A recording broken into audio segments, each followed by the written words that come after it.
부르신 가운데 우리 모두를 두신 것을 우리가 생각해보고 또 과연 나에게 주신 부르심이 무엇인가. 여기 있는 나이가 적든 나이가 많든 건강하든 아니면 정말 약하든 상관없이 하나님께서 나에게 주신 부르심이 무엇인가. 나는 과연 그 부르심의 삶을 살고 있는가.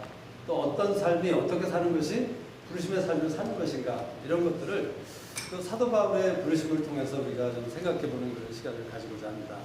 그래서 오늘 그 본문 말씀은 사도행전 9장 15절에서 16절 말씀이죠. 주께서 가라사대 가라. 이 사람은 내 이름을 이방인과 임금들과 이스라엘 자손들 앞에 전하기 위하여 택한 나의 그릇이라. 그가 내 이름을 위하여 해를 얼마나 받아야 할 것을 내가 그에게 보이리라 하시니.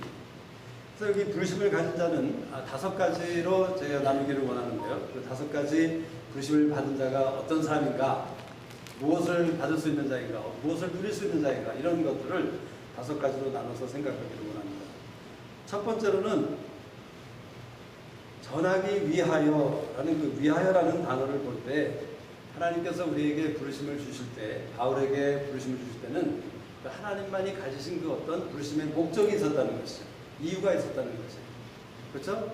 어떤 사람이 나를 부를 때, 어떤 사람이 여러분을 부르실 때 뭐 어떤 목적도 없이 아무 이유가 없이 부르는 것이 아니라 특별한 어떤 목적이 있다는 것이죠. 그래서 우리가 잘 아는 출애굽기 3장 10절의 말씀에 보면 모세에게 이제 내가 너를 바로에게 보내어 너로 내 백성 이스라엘 자손을 애굽에서 인도하여 내게 하리라. 즉 모세를 부르신 목적은 그 백성 이스라엘 자손을 애굽에서 인도하여서 가나안 땅으로 들어가게 하는 것이 그 모세의 부르심의 이유였다는 것이죠. 그런가 하면 여호수아서 1장 6절에서 여호수아에게 마음을 강하게 하라, 담대하라. 너는 이 백성으로 내가 그 조상에게 맹세하여 주리라 한 땅을 얻게 하리라. 그 여호수아의 목적은, 그 부르심의 목적은 가나안 땅을 취하고 정복하는 것이, 그래서 이스라엘 백성들에게 그 기업을 나눠주는 것이 그 여호수아의 부르심의 목적이었다는 것을 우리가 보게 되는 것이죠. 또 사도행전 13장 22절에 보면 다윗에 대해서 패하시고 다윗을 왕으로 세우시고 증거하여 가라사대 내가 이새의 아들 다윗을 만나니 내 마음에 합한 사람이라 내 뜻을 다 이루게 하리라 하시더니 하나님의 뜻을 이루기를 원하셔서 하나님께서 다윗을 왕으로 부르셨다고 말씀하고 있는 것이에요. 그래서 이 모든 말씀들을 볼 때 우리 한 사람 한 사람에 대한 하나님의 부르심의 목적이 있다는 사실을 우리가 이 저녁에 하나님께 여쭤보고 과연 그것이 무엇인지를 우리가 분명히 성령님을 통해서 알 필요가 있다는 것이죠. 이미 여러분은 많은 여러분들 가운데 나에게 주신, 여러분에게 주신 부르심의 목적이 무엇인지를 아시는 분들이 있을 것이에요. 하지만 제가 얘기하는 것은 어떤 장막장이로 부르셨다 이런 전반적인 것이 아니라 정말 나에게 구체적으로 어떠한 부르심의 목적과 이유가 있는가, 이것을 우리가 분명히 아는 것이 얼마나 중요한 사실이라는 사실을 오늘 이 저녁에 우리 모두가 깨닫고 인정하기를 원하시는 것이죠. 저에게 개인적으로는 이사야서 43장 10절의 말씀을 통해서 저에게 하나님을 증거하고 하나님을 섬기는 증인과 종의 부르심을 주셨어요.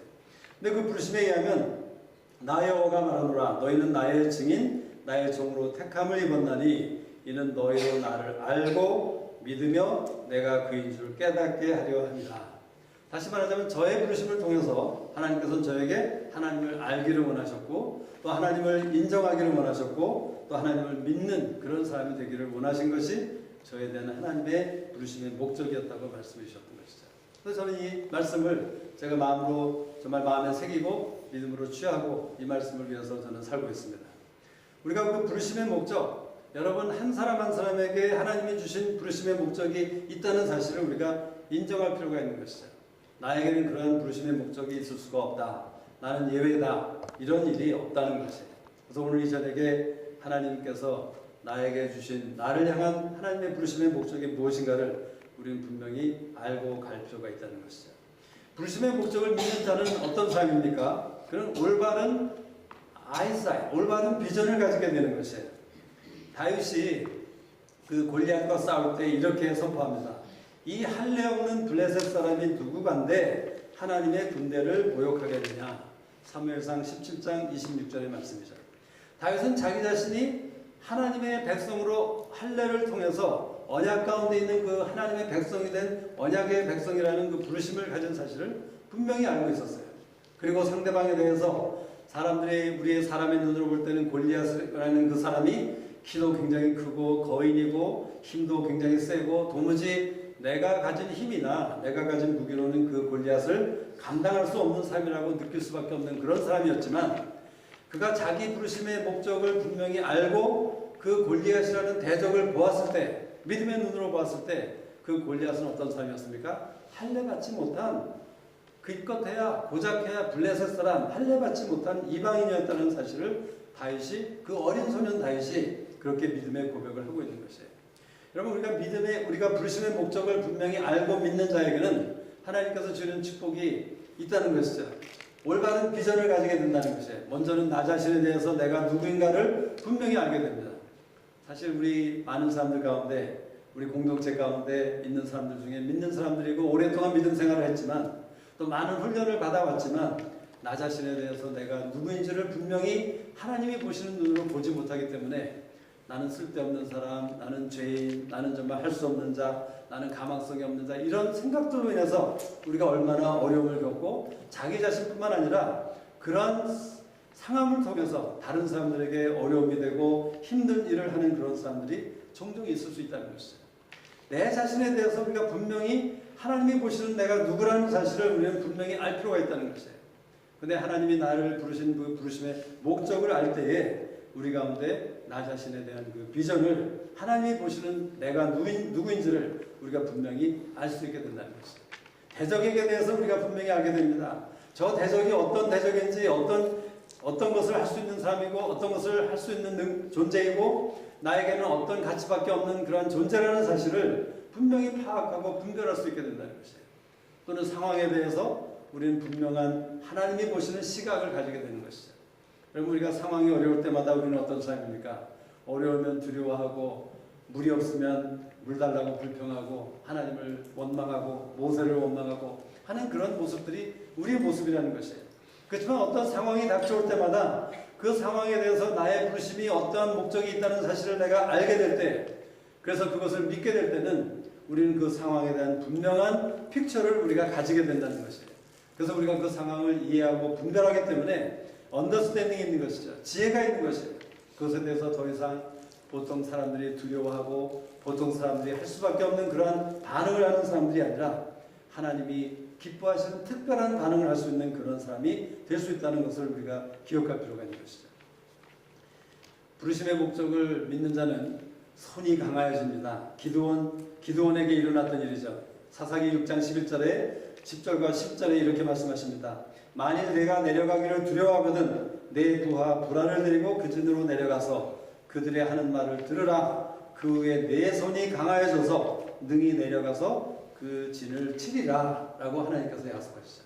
그 기드온이 온갖 사인과 모든 표징을 받은 후에도 마음이 어려웠죠. 과연 내가 그 수많은 메뚜기처럼 많은 그 미디안 사람들을 내가 어떻게 물리칠 수 있을까 했을 때 하나님께서 그 미디안 사람들의 진에 들어가서 그들이 얼마나 떨고 있고 얼마나 두려워하고 있는지를 듣게 하신 후에 기드온의 손이 강해진 것을 우리는 그 사사기서를 읽으면서 알 수 있는 것이죠.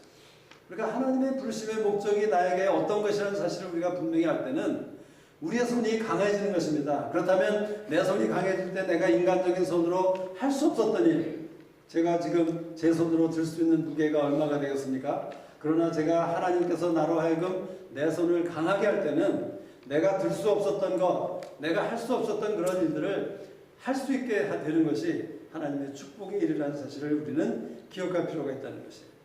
또 우리가 부르심의 목적을 할 때 성경을 보니까 베드로와 같은 사람을 보니까 어떻게 됩니까?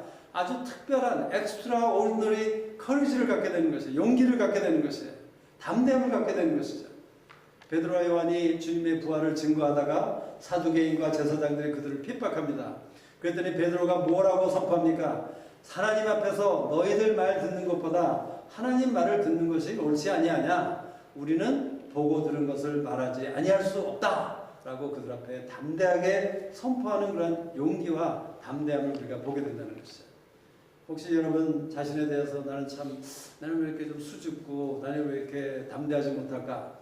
사실 여러분이 저를 보면 어떨지 모르지만 제가 우리 80년도 그러니까 우리 허령자매를 만나는 그쯤 제가 결혼을 하기 직전이죠. 그때만 해도 저는 어떤 사람이었냐면 슈퍼 샤이한 사람이었어요. 제가 슈퍼 샤이 뭐 그런 표현이 있는지 모르겠지만 제가 사람들 2사람 이상 앞에서 제가 어떤 얘기를 하려면 너무나 창피한 것 같고 그래서 제 얼굴이 지금은 까맣지만 그때는 정말 얼굴이 빨개지는 그러한 경험을 많이 하곤 했습니다.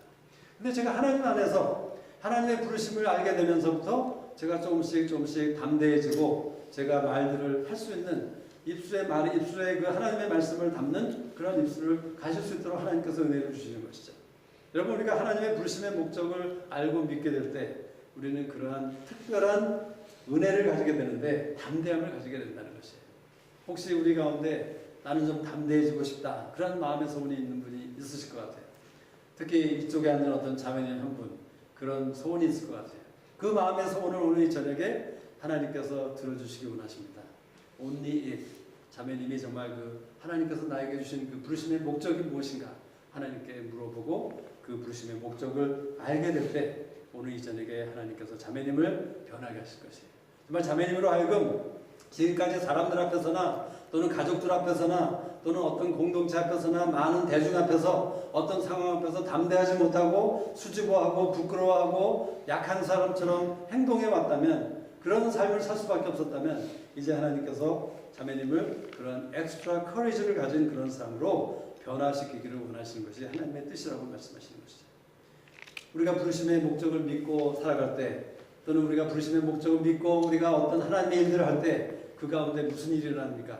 하나님만이 이루실 수 있는 이적과 기사가 나타나는 것이에요. 제가 예전에 나눴지만 재작년인가요? 우리가 도미니칸 리퍼블릭에 갔을 때 하나님께서 저에게 특별한 경험을 하게 하셨어요. 제가 그때 그 어떤 믿음의 생각을 가지게 되었죠. 제가 그 전도여행 갔을 때 하나님이 나를 이곳에 보내신 것은 이사야서 43장 10절의 말씀처럼 나를 하나님을 섬기고 하나님을 증거하는 증인으로 보내셨다. 내가 이제부터는 그러한 사람으로 살겠다라는 그런 믿음의 작전 가운데 제가 나아가기 시작했을 때 하나님께서 저의 입술을 통해서 정말 엄청난 그런 기도와 놀라운 일들을 하게 하셨던 것을 제가 기억하는 것이죠. 저뿐만이겠습니까? 하나님의 생각은 우리 모두를 향해서 동일한 마음을 가지고 계신 것이에요. 저나 여러분이 정말 하나님 안에서 부르심의 목적을 분명히 알고 그것을 믿는 사람이라면 하나님께서는 여러분의 기도를 통해서 여러분의 말씀을 통해서 여러분의 삶을 통해서 하나님만이 하실 수 있는 그 기적과 이사를 우리 가운데 나타내게 하실 수 있다는 사실을 우리가 분명히 알 수 있게 된다는 것이죠. 반면에 우리가 부르심의 목적을 알지 못할 때 어떤 일들이 일어납니까? 그 대표적인 예로 우리는 사울왕을 생각할 수 있죠. 사울왕이 하나님께서 왕으로 세우셨어요. 그렇죠? 근데 사울왕이 블레셋과의 싸움 가운데서 그가 두려운 가운데 사무엘을 기다리다가 어떡합니까? 망령된 일을 행하죠. 제사장만이 드릴 수 있는 번제를 왕이 드리게 됩니다. 그래서 그 사무엘 선지자를 통해서 사울왕에게 당신이 망령 때 행하였다. 아주 어리석게 행하였다. 라고 말하고 있는 것이에요. 여러분 우리가 하나님이 부르심의 목적을 우리가 알지 못할 때 우리는 종종 어리석은 일들을 하고 있는 것이에요. 그래서 그 일을 하고 나면 어떻게 합니까? 아니 내가 왜 이런 일을 했지? 내가 어떻게 이런 일을 할 수 있을까? 하는 후회하는 일을 했다면 어쩌면 바로 내 자신에 대한 그 부르심의 목적을 다시 한번 분명히 알 필요가 있다는 것이죠. 사무엘상 15장 19절에서는 사울이 어찌하여 왕이 여호와의 목소리를 청종치 아니하고 탈취하기에만 급하여 여호와의 악하게 여기시는 것을 행하였나이까. 하나님께서 아말렉을 진멸하라고 말씀하셨는데 그 말씀을 듣지 아니하고 눈에 좋게 보이는 것, 가지고 싶은 것 이런 것들을 탈취했던 것이 그 사울 왕이었다는 것이죠. 자기의 부르심의 목적이 이스라엘 왕으로서 다스리는 그런 사실을 잊어버렸기 때문에 그는 탈취하기에 바쁠 수밖에 없는 그런 사람이 되었다는 것이에요. 또 시기하는 왕이 되었습니다. 사무엘상 그 18장 7절과 8절을 보면 여인들이 뛰놀며 창화하여 가로되 사울의 죽인 자는 천천히요 다윗은 만만이로다 한지라. 사울이 이 말에 불쾌하여 심히 노하여 가로되 다윗에게는 만만을 돌리고 내게는 천천만 돌리니 그에 더 얻을 것이 나라밖에 무엇이냐 하고 그날로 사울이 다윗을 주목하였더라. 하나님께서 자기에게 이스라엘 왕국을 주셨습니다. 자기를 리더로 왕으로 삼으셨는데 그것을 빼앗길까봐 시기하는 가운데 두려워하게 되었고 급기야는 어떻게 됩니까? 왕으로서 마땅히 해야 할 일을 하는 것이 아니라 다윗을 쫓아다니는 그 다윗의 말에 의하면 벼룩을 쫓아다니는 그러한 왕이 되었던 것을 우리가 보게 되는 것이죠. 여러분이나 저나 부르심의 목적을 분명히 이해하고 알 때에 인정하지 못할 때는 우리는 사울과 같이 이러한 잘못된 반응으로 나갈 수밖에 없다는 사실을 분명히 기억할 필요가 있다는 것이에요. 어쩌면 이미 우리의 삶 가운데 이러한 잘못된 반응을 이미 경험한 분들이 있을 것입니다. 그렇다면 우리는 어떻게 됩니까? 우리는 하나님 앞에 죄를 자백하고 회개함으로 돌이켜야 된다는 것이죠. 그리고 하나님이 나에게 주신 부르심이 무엇인지 그 부르심에 대해서 내가 분명한 그 목적과 이유를 구하고 알게 되는 사람이 되도록 우리가 하나님 앞에 나아가야 될 것입니다. 두 번째 애스펙트는 무엇입니까? 고난을 위하여 부르셨다. 여기 보니까 말씀해 보니까 어떻게 말합니까? 해를 받아야 할 것을 알게 하리라. 그렇게 말씀하시죠. 베드로전서 2장 21절에 보면 이를 위하여, 이를이라는 것은 바로 고난을 얘기하는 것입니다. 고난을 위하여 너희가 부르심을 입었으니 그리스도도 너희를 위하여 고난을 받으사 너희에게 본을 끼쳐 그 자취를 따라오게 하려 하셨느니라. 우리 모두는 하나님을 믿는 그 순간부터 고난을 위해서 부르심을 받았다는 사실을 베드로 사도가 우리에게 말해주고 있는 것이죠. 주님이 그 고난을 위하여 부르심을 받아서 십자가에 달려가신 것처럼 우리가 주님을 따라가고 쫓아가는 제자로서 우리 모두도 동일한 부르심이 있다는 사실을 우리가 인정할 필요가 있다는 것이에요. 우리 모두는 고난에 대해서 정말 싫어하고 피하고 싶고 고난을 위해서 부르심을 받았다 하는 말 너무나도 감당하기 어려운 것이라는 생각을 하게 되는 것이죠.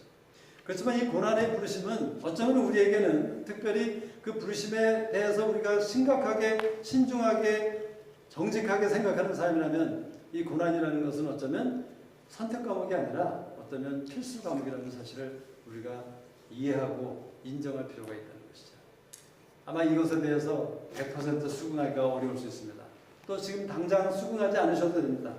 그러나 하나님께서 이 고난에 대해서 우리를 한 발자국 한 발자국 가르쳐 주시면서 정말 고난이야말로 부르심을 받은 모든 사람들에게 필수 과목이라는 사실을 우리가 인정하기 시작할 때 바로 그때부터 하나님께서는 그 고난을 통해서 우리에게 축복의 일을 하시기 시작한다는 것이에요. 우리가 이것을 인정하지 못할 때 우리가 이것에 대해서 나는 피하고 싶습니다. 이것은 나는 선택하고 싶지 절대로 하나님 나에게 강요하지 마십시오 라는 그런 생각 가운데 있다면 우리는 절대로 하나님이 원하시는 그 길을 행할 수가 없는 것이죠. 하나님이 원하시는 그 어떤 수준까지 미달할 수 없다는 것이에요. 하나님이 축복하시기 원하시는 그 복을 받지 못한다는 것을 우리는 기억할 필요가 있는 것이죠. 여러분 다윗이라는 사람이 하나님의 평가에 의하면 내 마음에 합한 사람이라고 하나님께서 칭찬하셨어요. 근데 그 다윗이 하나님의 마음에 합한 왕이 될 수 있었던 이유는 무엇입니까? 다윗이 IQ가 좋아서 그랬습니까? 다윗이 뭐 용맹해서 용기가 좋아서 힘이 좋아서 아니죠. 다윗이 오직 그렇게 될 수 있었던 한 가지 이유는 다윗은 그 광야를 통해서 고난을 통해서 하나님을 알아가고 고난을 위한 그 부르심이 있다는 사실을 깨달았기 때문에 다윗은 그렇게 하나님께 합당한 마음에 합당한 그런 사람으로 거듭날 수 있었다는 사실을 우리가 인정해야 되는 것입니다. 바로 그렇기 때문에 다윗은 광야 가운데서 2번이나 사울을 죽일 수 있는 기회가 있었지만 또는 광야 가운데서 그가 450여 명의 친구들과 함께 어쩌면 반란을 일으켜서 이스라엘 왕국을 뒤집어서 자기가 왕이 될 수 있는 그런 어쩌면 힘과 능력도 있었을 것입니다. 아마도 그 여인들이 다윗을 그렇게 다윗은 만만이요 사울은 천천히요라고 했던 것을 볼 때 어쩌면 민심은 다윗을 향해서 있었던 것을 알게 되는 것이죠. 그렇다면 어쩌면 사람의 방법으로 사람의 수준으로 또는 사람의 꾀로는 얼마든지 다윗이 스스로 왕이 될 수 있는 그런 길이 있었을 것이라는 것이죠. 그런데 하나님을 경외하는 가운데 고난을 위한 부르심을 인정하는 가운데 다윗은 광야를 통한 그 고난을 감수하기로 겪기로 계속 결정하는 가운데 나아갔던 사실을 우리가 기억할 필요가 있다는 것이죠. 여러분 우리가 고난이 올 때에 저부터라도 그 고난을 피하고 싶고 고난이 빨리 그치기를 원합니다. 그렇지만 이 말씀을 통해서 다시 한번 우리에게 말씀해 주시는 것이 무엇입니까? 그 고난을 위해서 고난을 피하기를 원하는 것이 아니라 고난을 감당하기로 작정하고 아니 더 나아가서 이 고난이야말로 나에게 주신 부르심의 한 부분이라는 사실을 인정하기 시작할 때 하나님께서 하나님의 일을 그 고난을 통한 하나님의 일을 우리 가운데 행할 수 있다는 사실을 우리가 믿음으로 나가기를 원하시는 것이에요. 세 번째, 내 이름을 위하여. 내 이름을 위하여. 주님의 이름을 위하여 우리가 해를 받는 고난을 위한 부르심을 받는 자라고 말씀하시는 것이죠. 주님이 십자가에 달리신 이유가 나의 삶의 이유와 목적이 되어야 된다는 것이에요. 여러분, 우리가 부르심을 받은 목적이 무엇이라고 생각합니까? 내가 뭐 어디 가서 교회를 세우는 것이 나의 부르심의 목적, 또는 어떤 사역을 하는 것이 뭐 치유 사역을 하는 것, 또는 전도하는 것, 이런 여러 가지 있지만 내 이름을 위하여라는 그 말씀 가운데 있는 한 가지 목적이, 분명한 목적이 있다면 그것은 모든 사람들을 하나님의 나라로, 주님의 자녀로 이끄는, 전도하는, 증거하는 그것이 우리의 삶의 이유와 목적이 되어야 된다는 것이에요. 그래서 여러분이 살고 있는, 장막장이로 살고 있는 삶의 현장에서 여러분 많은 사람을 만나지 않습니까? 특별히 저도 많은 사람을 만납니다. 우리 성민자매는 많은 사람을 만나죠. 아마 여기 있는 여러분들 중에서 어쩌면 우리 두 사람이 사람을 많이 만나는 사람 중에 가장 대표적인 사람일 것 같아요. 그렇다면 우리가 그 많은 사람들을 만나게 하시는 이유가 무엇입니까? 그냥 그 사람을 만나서 사업적인 얘기만 하고 교제나 하고 그것으로 다입니까? 아니죠.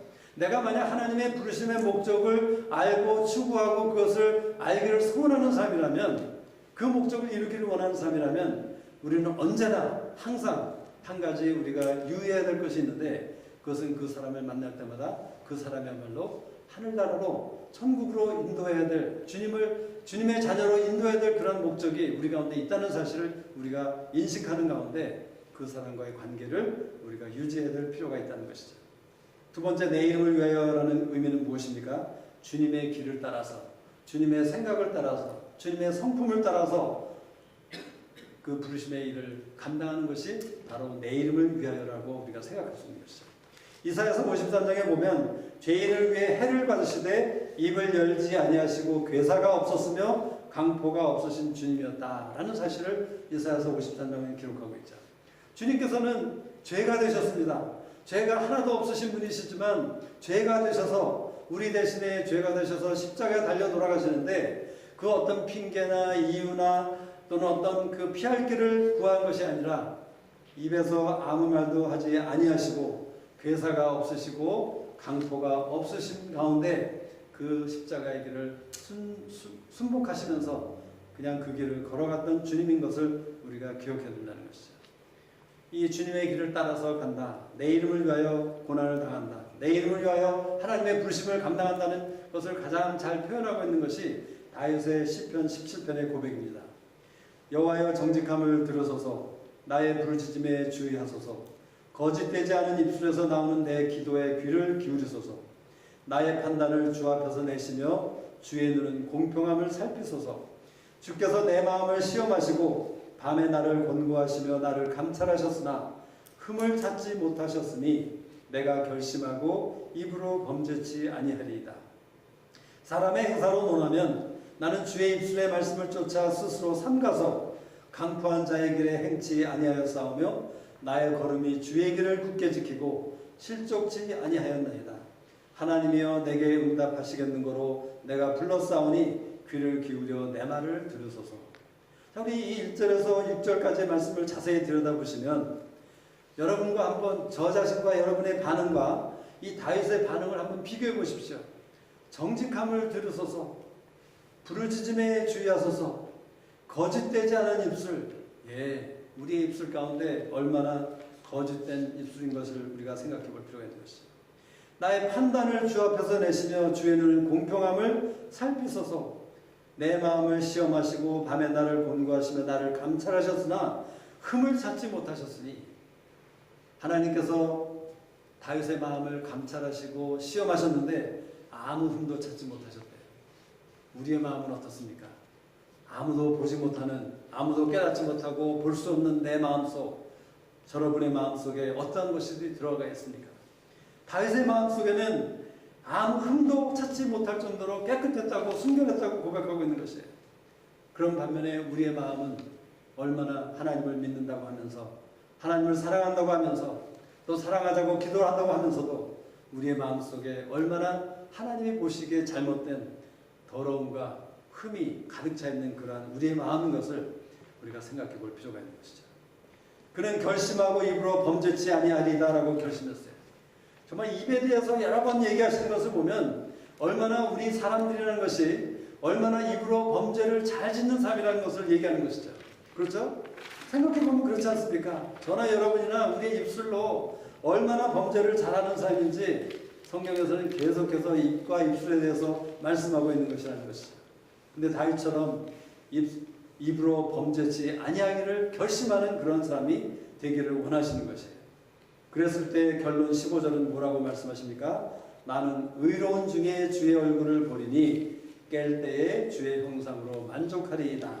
의로운 중에 무엇입니까? 다윗이 가졌던 반응, 입으로 범죄치 않기로 작정하고 마음에 흠이 없는 사람, 또 강포가 없는 사람, 대적들의 그 억울함과 대적들의 그 억울한 그 비난과 비평과 핍박 가운데서도 그 대적들에게 반대하지 않냐고, 대들지 않냐고, 이런 모든 다윗의 올바른 반응 가운데 그가 어떻게 된다고요? 주의 얼굴을 보게 되었다는 것이에요. 그래서 주의 얼굴을 보니까 그가 깰 때에 주의 형상으로 만족하리이다. 이것은 무엇을 어떤 그림을 보여주는 것입니까? 아침에 일어나면 우리가 화장실에 가서 거울을 보게 됩니다. 거울을 보게 되면 제일 먼저 보는 것이 무엇이죠? 저의 얼굴이죠. 다윗이 그 아침에 일어나서 거울을 보니까 자기 얼굴 속에서 하나님의 형상을 보게 됐다는 것이에요. 언제? 의로운 중에 주의 얼굴을 본 사람이 되었을 때 밤중에 하나님께서 작업을 하신 거죠. 다윗의 얼굴을 하나님의 형상으로 바꾼 것이라는 것입니다. 여러분, 우리가 부르심을 받은 자로서 고난을 위해서 부르심을 받았습니다. 이 고난이라는 것은 하나님을 위해서 우리가 고난을 받을 수도 있고 또는 나의 실수와 나의 연약함 가운데 고난을 받을 수가 있는 것이죠. 상관이 없어요.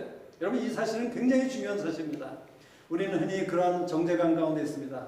하나님이 바울과 같이 또는 다윗과 같이 의로운 중에 고난을 받는 거라면 당연히 하나님께서 그를 도와주시고 축복하시고 해야 되겠지만 나같이 나의 죄와 나의 연약함 때문에 나의 입술의 범죄 때문에 내가 죄를 진 것 때문에 내가 이렇게 고난을 당한 상황 가운데 있다면 어떻게 하나님이 나를 도우실까? 그런 의문과 그런 어려움이 있다는 것이죠. 근데 이것에 대해서 우리 언제 시간이 되시면 고린도후서 1장을 묵상하십시오. 고린도후서 1장에 보면 하나님께서 분명히 말씀해 주십니다. 우리가 당하는 여러 가지 모든 시험 가운데, 모든 환난 가운데서 우리가 그 환난을 하나님의 길과 하나님의 말씀과 하나님의 생각에 따라서 그 환난을 걷기로 감당하기로 작정할 때 그 모든 환난은 뭐죠? 나의 죄로 인한 환난도 포함되고 하나님 나라를 위해서 하다가 받는 환난도 포함하는 것입니다. 나의 실수와 연약함을 통해서 내가 겪게 되는 환난을 포함한 모든 환난을 예수 그리스도의 환난으로 바꿔주시는 것이 하나님의 방법이라는 것이에요. 그래서 우리로 하여금 그 예수 그리스도의 환난을 우리가 겪음을 통해서 환난 가운데 있는 모든 사람들을 위로하는 자가 되게 하신다. 이것이 하나님의 길이라는 것이에요. 그래서 우리는 내가 지금 과거에 어떤 삶이었는지 상관이 없는 것이죠. 우리가 하나님을 믿는 것 중에 가장 큰 축복 중에 하나는 무엇입니까? 하나님께서는 과거를 묻지 않으신대요. 잊어버리셨대요. 돈과 서가 먼 것처럼 던져버리셨대요. 근데 우리는 계속 나 자신에 대해서도 나의 과거를, 나의 과오를, 나의 실수와 죄를 생각하는 가운데 그 죄를 떠나지 못하고 있다는 것이에요. 우리가 하나님 앞에 작정하고 의로운 중에 있기로 결정하고 하나님 앞에 있을 때 하나님께서는 우리의 형상을 주의 형상으로 바꿔주시는 그런 놀라운 축복을 우리 모두에게 해주시기를 원하신다는 것이에요. 그래서 다윗은 의로운 중에 주의 얼굴을 보리니 깰 때 주의 형상으로 만족하리이다. 여러분, 여기서 만족한다는 것은 어떤 만족일까요? 시편 23편 다윗이 고백했죠. 주께서 내 원수의 복전에서 내게 상을 베푸시고 기름으로 내 머리에 바르셨으니 내 잔이 넘치나이다. 여러분, 이 말씀의 그림을 한번 상상해 보세요. 이것은 어떤 그림일까? 이것은요, 다윗이 원수의 목전에서 상을 받았대요. 이것은 아주 그냥 통쾌한 것이에요. 그냥 만족함이 내가 원하던 것이 있는데 거기에 겨우 채워지는 이런 것이 아니라 철철철철 넘치는 만족함이고 통쾌한 것이고 정말 우리가 자랑할 만한 것이고 정말 이것은 우리가 크게 소리 지르면서 아멘, 감사합니다 라고 그렇게 우리가 정말 소리 지를 수 있는 감격 가운데 만족할 수 있는 그 만족이 바로 다윗이 고백했던 만족이라는 사실이에요. 여러분이 의로운 중에 하나님의 얼굴을 볼 때 비록 나의 상황 가운데 원수가 나에게 창을 던지고 있고 나를 죽이려고 하고 나를 압박하고 핍박하고 있지만 그래서 나의 상황은 지금 도망다닐 수밖에 없고 너무나도 힘들고 고생스러운 상황이지만 그런 상황에서도 다윗과 같은 사람은 어떻게 해요? 만족하는 사람이 될 수 있었다는 것이에요. 여러분, 여러분의 삶 가운데 지금 어려움이 있지 않습니까? 고난이 있지 않습니까? 그 고난과 어려움 가운데, 핍박 가운데 하나님께서는 만족함을 주시기를 원하시는 것이에요.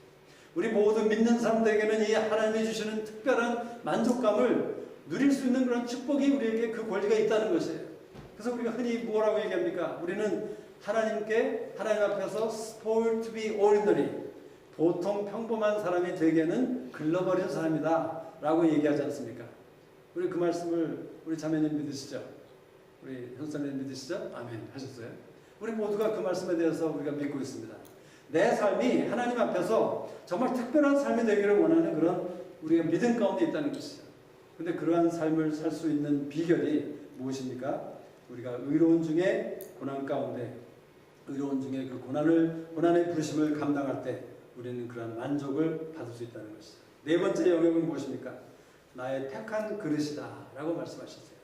디모데후서 2장에 이렇게 말씀하고 있습니다. 큰 집에는 금과 은의 그릇이 있을 뿐 아니요 나무와 질그릇도 있어 귀히 쓰는 것도 있고 천이 쓰는 것도 있나니 그러므로 누구든지 이런 것에서 자기를 깨끗하게 하면 귀히 쓰는 그릇이 되어 거룩하고 주인의 쓰심에 합당하며 모든 선한 일에 예비함이 되리라. 자, 우리가 이 말씀을 볼 때 우리가 흔히 오해하는 그런 오류가 있습니다. 무엇입니까?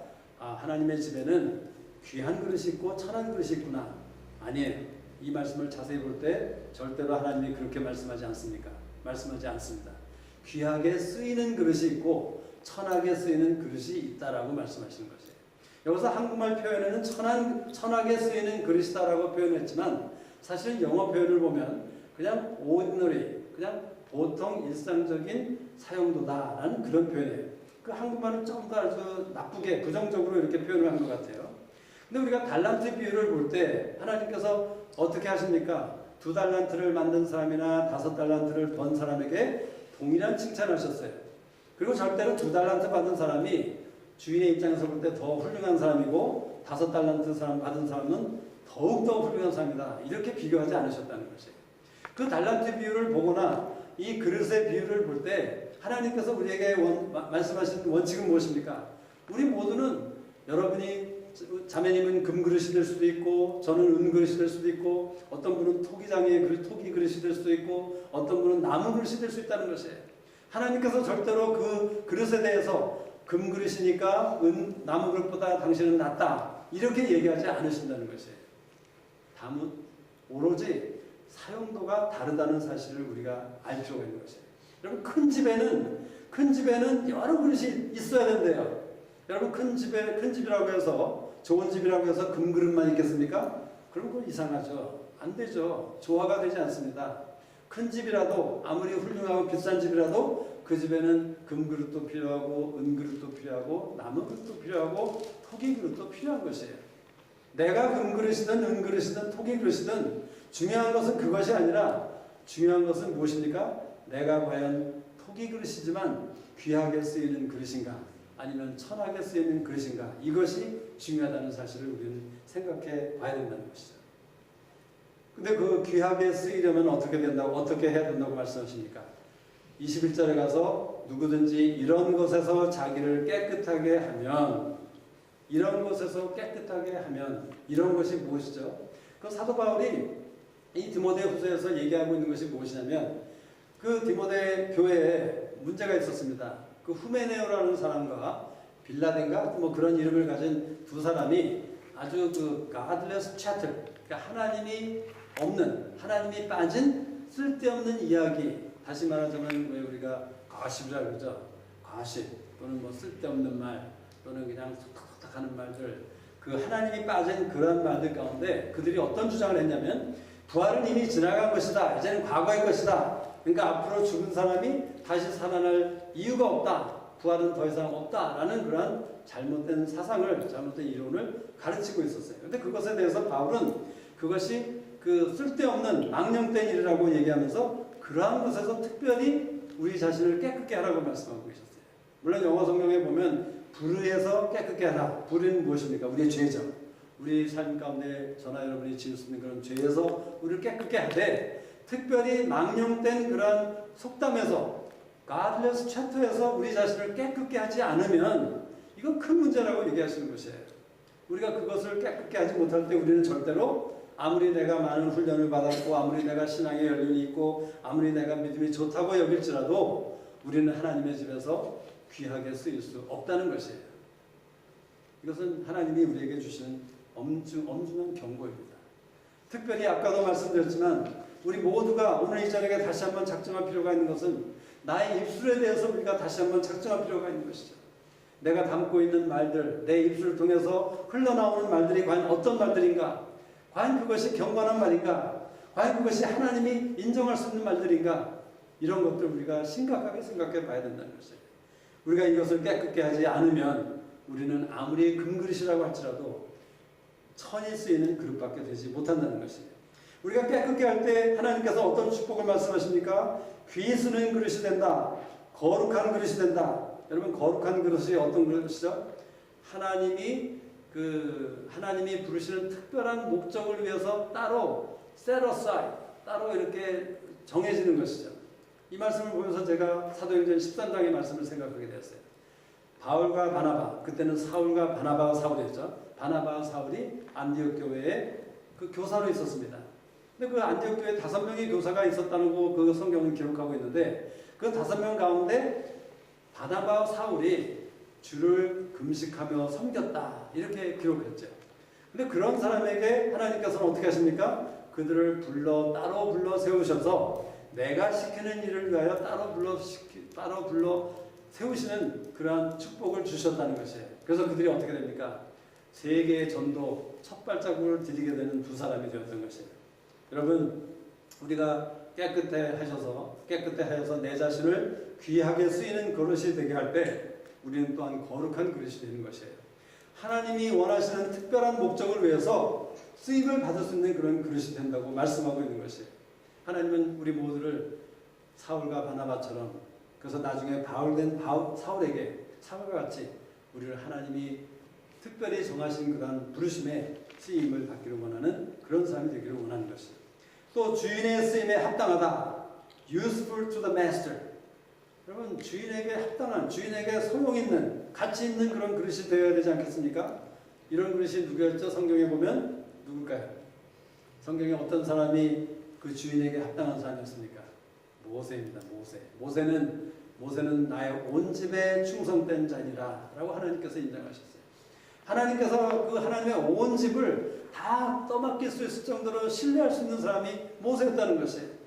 왜 그랬습니까? 하나님 주인된 하나님께서 보실 때 이 사람 내가 믿을만해. 이 모세라는 사람 보니까 괜찮아.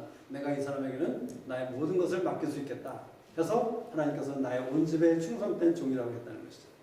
또 네 번째로는 모든 선한 일에 예비함이 되리라. 어떤 사람이니까? 바울이죠. 바울이 어떻게 고백합니까? 빌립보서에서 내가 주님 안에서 모든 것을 할 수 있다 라고 이렇게 엄청난 고백을 했어요. 바로 그 바울이라는 사람은 하나님이 보시기에 모든 선한 일에 예비된 자라는 것이죠. 그래서 하나님께서는 우리를 이러한 그릇으로 택하셨다는 사실을 우리가 기억할 필요가 있는 것이고, 우리가 과연 나는 지금 어떤 그릇인가, 내가 과연 이러한 것들로부터 나를 깨끗게 하고 있는가, 깨끗게 된 자인가, 이것을 하나님께서 생각해 보기를 원하시는 것이죠. 마지막으로 주님께서 뭐라고 말씀하십니까? 내가 보이리라 이렇게 말씀하셨어요. 여기서 보이리라 하는데 우리 한국 성경에는 어떻게 얼마나 해를 받아야 할 것을 내가 알게 하리라, 보이리라 이렇게 얘기하죠. 근데 사실 원어적으로 보면 여기서 한국 성경에는 고난 또는 네거티브한 것에만 집중을 하였는데, 원래 원어적으로 보면 great many things예요. 아주 크고 놀라운 여러 가지 일들, 많은 일들, 넘치는 일들을 경험케 하겠다라는 것이 원래 의미라는 것이죠. 저는 이런 생각을 해봤어요. 저나 여러분이 우리의 삶의 현장 가운데 겪는 매일매일의 일들이 있지 않습니까? 어떤 사건들이 있습니다. 그 사건들을 과연 여러분은 얼마나 큰일로 여기고 있는가? 하나님의 큰일로 여기고 있는가? 하나님께서 내가 볼 때는 이건 아무 쓸데없는 일 같고, 아무 정말 세미한 아주 소소한 일 같고 너무나도 작은 일 같지만, 하나님께서는 그 일을 통해서 하나님의 크신 일을 행하실 수 있는 것이 하나님이라는 것이죠. 그래서 우리의 관점을 바꿔야 된다는 것이죠. 하나님이 여러분의 삶 가운데 일어나게 하시는 모든 매일매일의 일들이 그 한 가지 한 가지가 하나님의 크신 일이라는 사실을 우리가 인정하기 시작할 때 그 일이 어떻게 되는 것이에요? 정말 큰 일이 되는 것이에요. 그렇지만 제가 믿음이 없이 그 일은 아무 가치하는 일이다, 가치 없는 일이다 라고 할 때는 그것은 가치 없는 그러한 일이 된다는 것이죠. 그래서 여러분이 경험하고 있는 어떤 고난에 대해서 하나님, 이것은 하나님이 나에게 허락하신 큰 일이군요. 이 일을 통해서 하나님께서 나에게 great many things를 보이기를 원하시는구나 하는 그런 믿음으로 나아갈 때 하나님께서 우리에게 great many things를 보인다는 것이에요. 여기 영어로 보면 suffer라는 단어가 나와요. 그 바울이 나의 이름을 위해서 어떻게 great many things를 suffer 할 것을 내가 알게 하겠다 이렇게 얘기하고 있는 것이군요. 근데 suffer라는 말은 우리는 보통 안 좋게 생각하죠. 나쁜 것으로 생각합니다. 뭐 손해를 보는 것 같고 suffer loss 뭐 이렇게 얘기하죠.